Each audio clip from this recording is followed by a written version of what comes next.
International news and analysis, as well as reports. This is RT. I'm Tabang Mutse.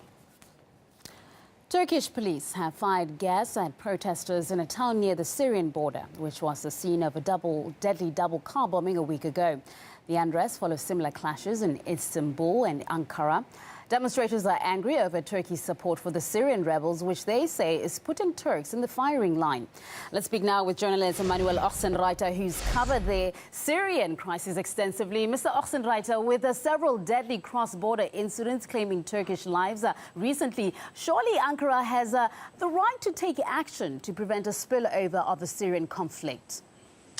Well, Turkey has not just the right, it has the obligation to prevent the spillover. But if we look how Ankara is acting politically, we see that Ankara is doing the contradiction of this right now.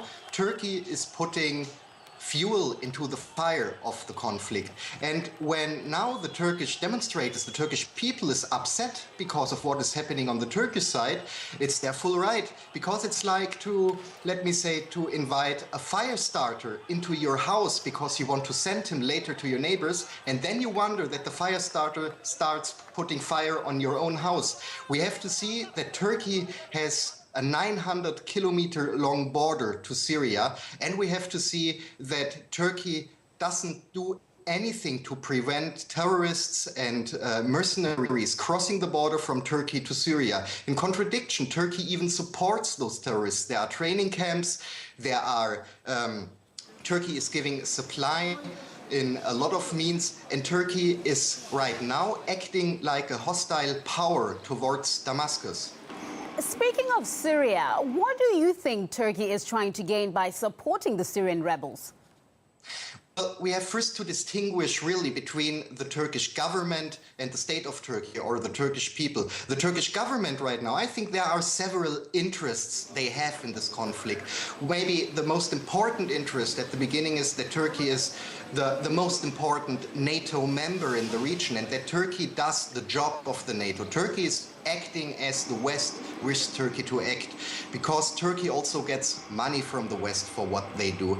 But what is also important is to see that Prime Minister Erdogan and his government, they share something like what we call the Neo-Ottoman dream, that Turkey will become again a leading power in the region.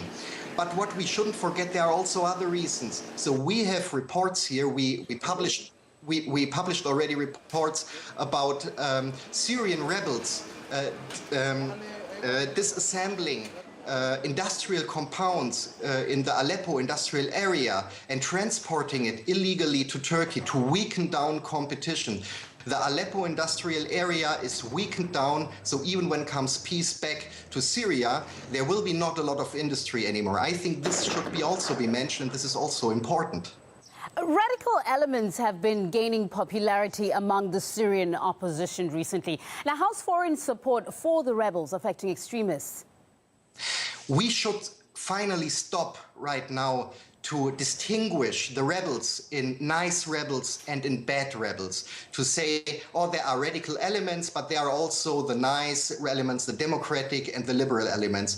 The FSA, the so-called more moderate rebels, claimed a couple of times in the past that they consider the jihadists from the al-Nusra front, the Al-Qaeda troops, as their comrades in the fight against Damascus. So if the West tells us now, or Turkey says, we support the moderate rebels, it's not true, because nobody can assure that a gun comes from the hand of a so-called moderate rebel in the hand of a so-called extremist rebel. I think we should stop to distinguish finally, because this is a big lie.